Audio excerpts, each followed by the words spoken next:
सैकड़ों channel YouTube में ढूंढ लिए होंगे, फिर भी कोई चैनल ऐसा तुम्हें सही नहीं मिला होगा जो पेपर सीटेट के जो सेकंड पेपर है सीटेट का एसएसटी सब्जेक्ट का उसकी तैयारी कोई करवा रहा हो।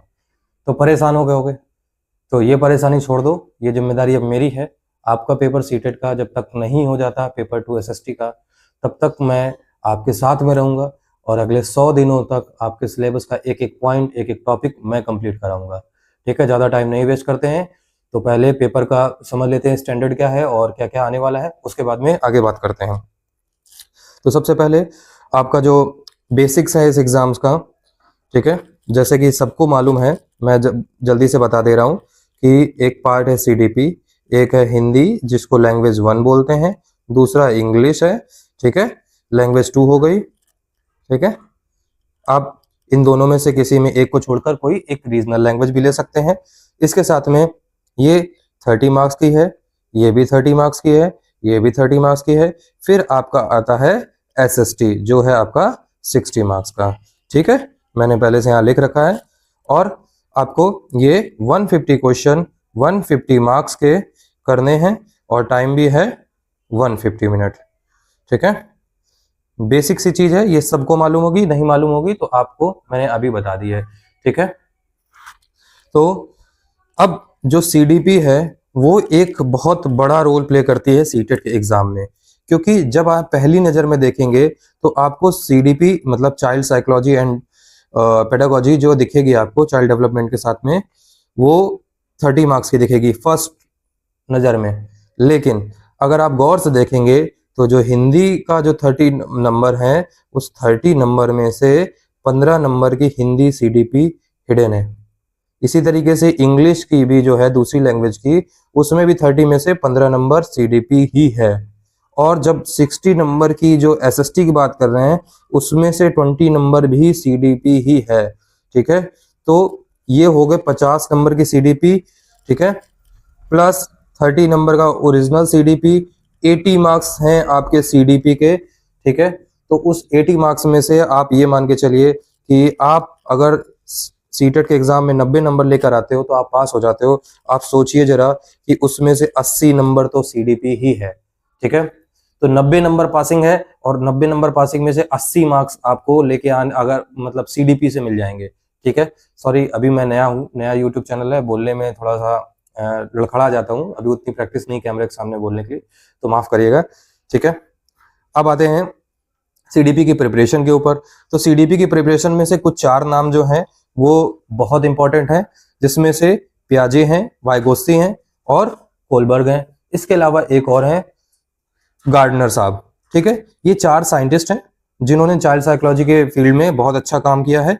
तो इनकी थ्योरीज जो हैं वो हमें पढ़नी होती हैं, और ये जो थ्योरीज हैं जो मार्क्स आते हैं, इन मार्क्स पे बात करें तो कम से कम 8 और मैक्सिमम 15 मार्क्स तक ये 4 पर्सन जो हैं, ये 4 साइंटिस्ट हैं, ये आपको दे देंगे।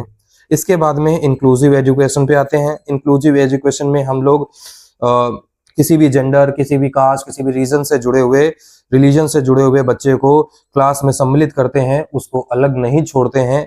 इस बेस्ड इस स्टाइल बेस्ड जो क्लास है उसके ऊपर क्वेश्चंस आते हैं।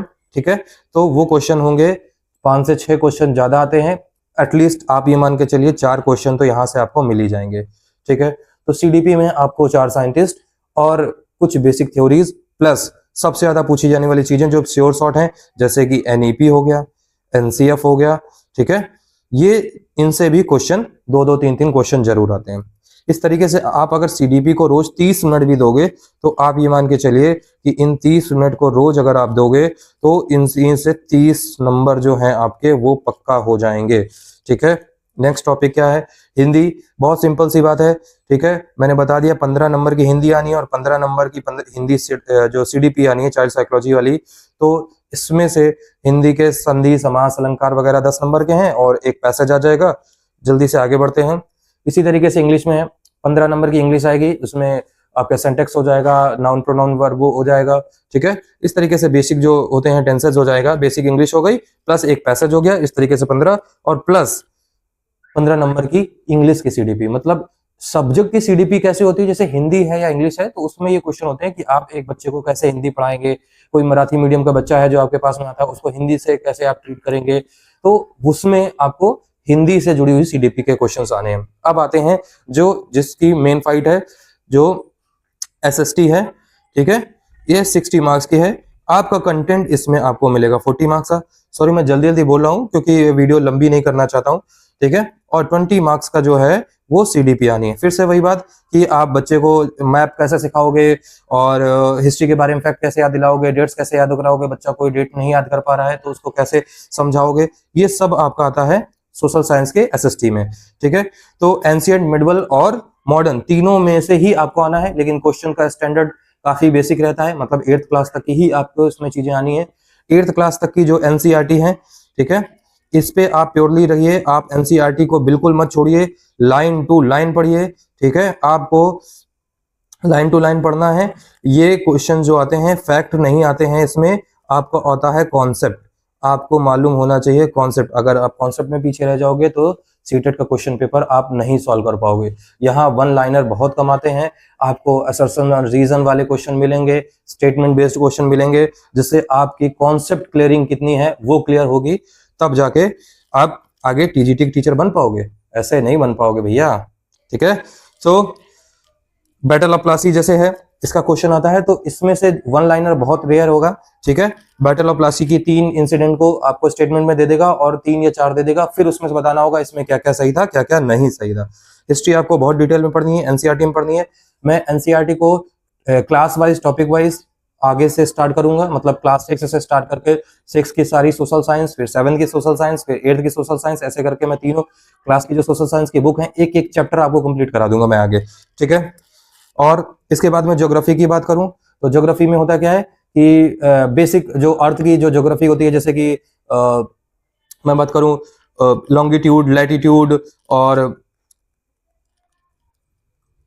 टाइमलाइन, ये सारी चीजें जो होती हैं सिंपल सी पूछी जाती हैं, ठीक है। और टाइम जोन कौन सा है, सोलर सिस्टम से 2-3 क्वेश्चन एटलीस्ट आते ही आते हैं, लैटिट्यूड हो गया, लॉन्गिट्यूड हो गया।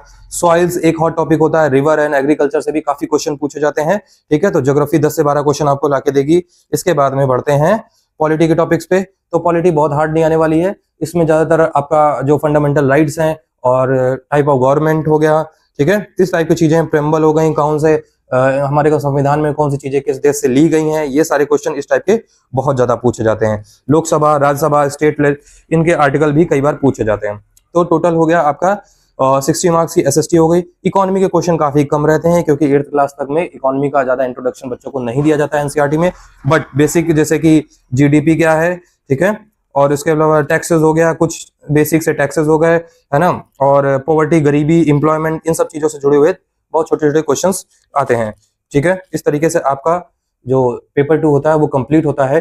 फिर से मैं याद दिला दूं, 30 मार्क्स की सीडीपी है और 30 मार्क्स की लैंग्वेज सीडीपी भी है। इसके बाद में 20 मार्क्स की आपकी एसएसटी की सीडीपी है। इस तरीके से 80 मार्क्स का आपका सीडीपी और बाकी में बचेगा जो 70 मार्क्स का बच्चा है पेपर, उसमें आपके सारे कोर सब्जेक्ट्स आएंगे, ठीक है। हिंदी और इंग्लिश बहुत बेसिक आने वाली है, आपने बचपन से पढ़ाई करी हुई है तो उम्मीद करता हूं कि आप इसको बहुत आराम से तैयार कर लेंगे।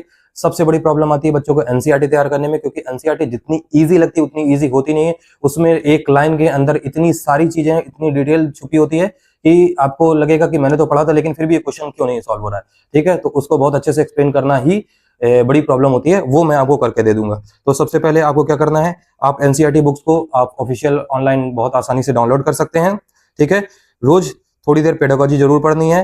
पीवाईक्यू बहुत इंपॉर्टेंट है, पीवाईक्यू और मॉक टेस्ट भी आपको देना है। क्यों? क्योंकि मॉक टेस्ट और पीवाईक्यू के बगैर सीटेट कंप्लीट नहीं होगा, ठीक है। ये पिछले 5-7 साल से बिल्कुल सेम टू सेम क्वेश्चंस को रिपीट कर रहे हैं, बस थोड़ा सा इधर उधर कर देते हैं डेट्स में या क्वेश्चन में, ठीक है। ज्यादा क्वेश्चन नहीं बदलते हैं, ज्यादा क्वेश्चन नहीं आता, ये एग्जाम बिल्कुल हर साल नहीं बदलता, डायनेमिक नहीं है, ठीक है। मैं फिर से बोल रहा हूँ, ये एग्जाम वैसे ही रिपीट होता है, इसलिए पीवाईक्यू पढ़ेंगे तो आप ये मान के चलिए 150 में से एटलीस्ट 30 क्वेश्चन जो आते हैं वो पीवाईक्यू से ही आते हैं। 30 मार्क्स पीवाईक्यू से ही आते हैं, फिर से बता रहा हूँ, ठीक है। उसके अलावा जब एग्जाम में आप बैठेंगे तो ओएमआर फीलिंग वगैरह की बातें मैं बाद में बता दूंगा, ठीक है। So thank you for the watching this video. Please do like, subscribe and share with your friends. अभी मैं नया हूं तो ज्यादा अच्छे से शायद नहीं बता पा रहा हूँ, जो कमी आपको लगे वो मुझे कमेंट करके बता दीजिएगा, मैं उस प्रॉब्लम को सॉल्व करूंगा। और बने रहिए मेरे साथ में एनसीईआरटी क्लासेस के लिए। Thank you.